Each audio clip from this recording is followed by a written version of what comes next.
നമസ്തേ പ്രിയമുള്ള പ്രേക്ഷകരെ, നാം ഇവിടെ ചർച്ച ചെയ്യുന്നു ചാരവശാൽ ശുക്രൻ തൻ്റെ ഉച്ചക്ഷേത്രമായ മീനത്തിൽ നിന്നും മേടത്തിലേക്ക് സഞ്ചരിച്ചുകൊണ്ടിരിക്കുന്നു.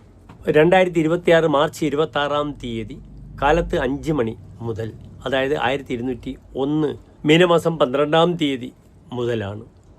25 ദിനങ്ങൾ മാത്രമാണ് മേടൻ രാശിയിൽ ശുക്രൻ നിൽക്കുന്നത്.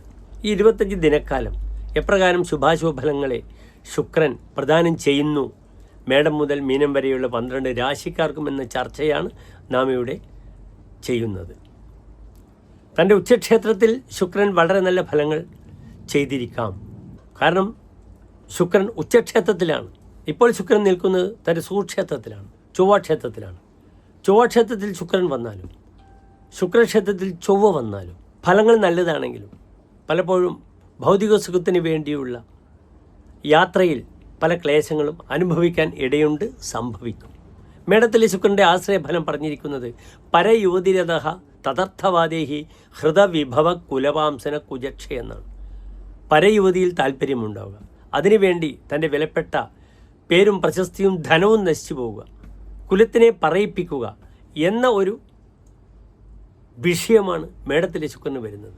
അതിനാൽ പലപ്പോഴും ഈ മേടത്തിലെ ശുക്രനെ വളരെ ശ്രദ്ധിക്കണം. സ്ത്രീ വിഷയത്തിൽ അപഖ്യാതിയും ധനനഷ്ടങ്ങളും ഒക്കെ ഉണ്ടാകാം. അനാവശ്യമായ പൊങ്ങച്ചങ്ങളും ഒക്കെ കാട്ടി ധനനഷ്ടങ്ങളും സംഭവിക്കാം. മേടം മുതൽ മീനൻ രാശി വരെയുള്ള 12 രാശിക്കാരുടെയും ശുഭാശുഭ ഫലങ്ങൾ നാം ചർച്ച ചെയ്യുകയാണ്.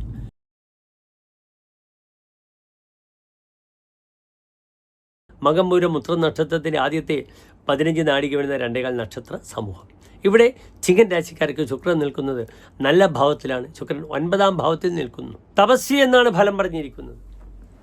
9ൽ വ്യാഴം വരുമ്പോൾ ശുക്രൻ വരുമ്പോൾ, പക്ഷേ 2 ആചാര്യന്മാരാണ്.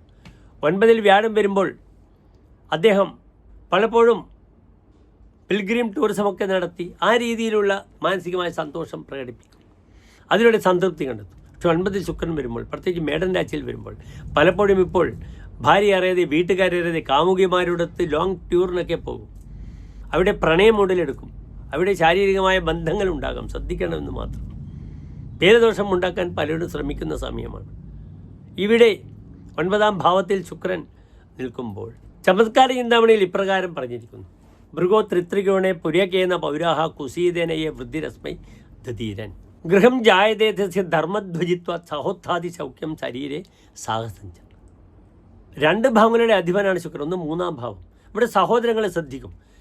സഹോദരങ്ങൾ അല്ലെങ്കിൽ സഹോദരങ്ങൾ അവരുടെ വിവാഹങ്ങൾ, അല്ലെങ്കിൽ സഹോദരങ്ങളെ മക്കളുടെ വിവാഹങ്ങളുമായി ബന്ധപ്പെട്ട് തനിക്ക് വളരെയധികം സഹോദരങ്ങൾക്ക് സഹായിക്കേണ്ട സമയമാണ്. ഒരു വലിയേട്ടനായി നിന്നുകൊണ്ട് തൻ്റെ ഗൃഹം, തൻ്റെ ധാർമ്മികത കൊണ്ട് തനിക്ക് പേരും പ്രശസ്തിയും ഉണ്ടാക്കും. ഇപ്പോൾ നാട്ടിലൊക്കെ ധർമ്മദൈവങ്ങളുടെ ഉത്സവമാണ്. ഈ 25 ദിവസക്കാലം തൻ്റെ ധർമ്മദൈവ സങ്കേതങ്ങളുടെ ഉത്സവ സമയത്ത് അന്നദാനമൊക്കെ ചെയ്തുകൊണ്ട് 1000 പേർക്ക് അന്നദാനം, അല്ലെങ്കിൽ 500 പേർക്ക് അന്നദാനം, വിളക്കിലേക്ക് എണ്ണ മുതലായതൊക്കെ ചെയ്തുകൊണ്ട് പേരും പ്രശസ്തിയും ഉണ്ടാക്കാം. തൻ്റെ പേര് നല്ല രീതിയിൽ വളർത്തുവാൻ ഈ സമയം സഹായകരമാണ്. പലിശ കൊണ്ട് ധാരാളം കാശുണ്ടാക്കാം, സ്വർണം കൊണ്ട് കാശുണ്ടാക്കാം, വെള്ളി കൊണ്ട് കാശുണ്ടാക്കാം. ഈ സമയത്ത് സ്വർണത്തിലും വെള്ളിയിലും പലപ്പോഴും ഇപ്പോൾ വലിയ ധനനഷ്ടമാണെങ്കിലും പെട്ടെന്ന് തന്നെ താനിടുന്ന കാശിന് നല്ല ലാഭം ലഭിക്കും. അല്ലെങ്കിൽ ബാങ്കിങ് സെക്ടറുമായി ബന്ധപ്പെടുന്ന ഷെയർസിൽ ഇൻവെസ്റ്റ് ചെയ്ത് കാശുണ്ടാക്കാൻ വളരെ അനുകൂലമായ സമയമാണ് ചിങ്ങൻ രാശിക്കാർക്ക് എന്നറിയുക.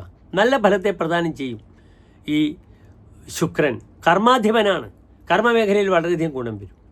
തനിക്ക് വല്ല ആനുകൂല്യങ്ങളും അലവൻസുകൾ ലഭിക്കുക, വാഹനം ലഭിക്കുക, ഇങ്ങനെ ധാരാളം നല്ല കാര്യങ്ങളൊക്കെ ചെയ്യും. നല്ല സഹായികളെ ലഭിക്കും. സഹോദരങ്ങളെ കൊണ്ട് തനിക്ക് ഗുണമുണ്ടാകും.